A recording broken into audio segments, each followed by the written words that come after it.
અને ભરૂચમાં ડ્રેનેજમાંથી માનવ અવશેષ મળવાના કેસમાં હવે ખુલાસો થયો છે। ડ્રેનેજમાંથી મળી આવેલા અવશેષની સહિત સચિન ચૌહાણ નામના વ્યક્તિ હોવાનો ખુલાસો થયો છે।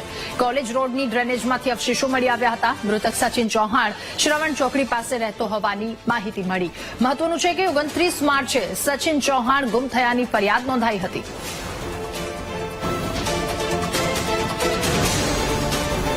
ભોલાવ જીઆઈડીસી વિસ્તારમાં ખુલ્લી ગટરમાં એક મનુષ્યના માથાનો ભાગ મળી આવેલો।